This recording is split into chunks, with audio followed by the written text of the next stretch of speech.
لا أقسم بيوم القيامة ولا أقسم بالنفس اللوامة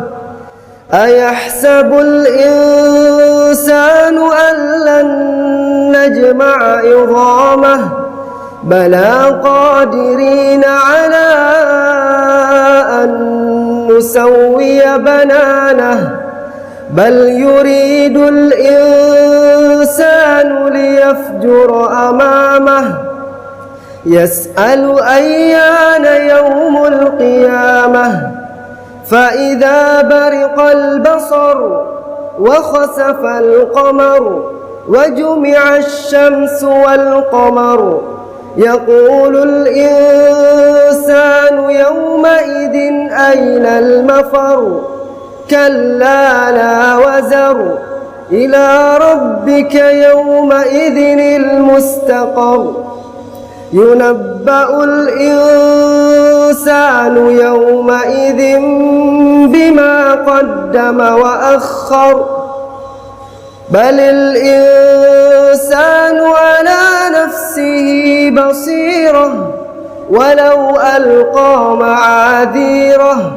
لا تحرك به لسانك لتعجل به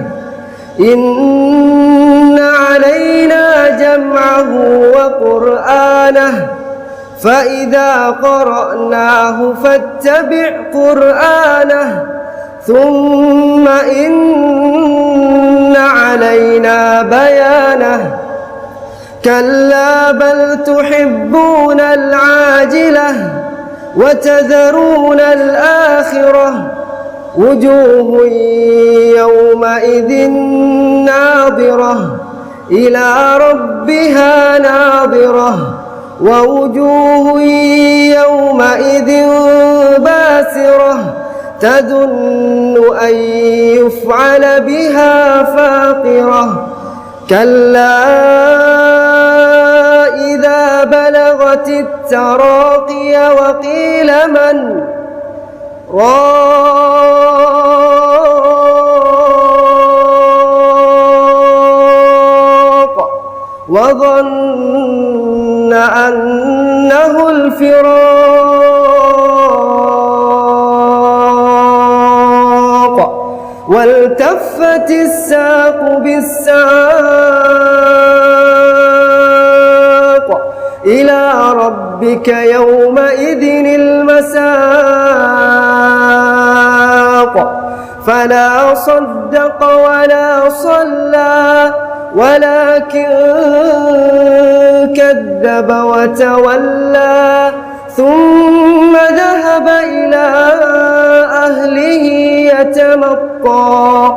أولى لك فأولى ثم أولى لك فأولى أيحسب الإنسان أن يترك سدى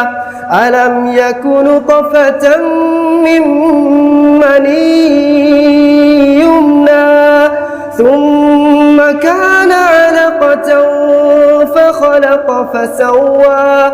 فجعل منه الزوجين الذكر والأنثى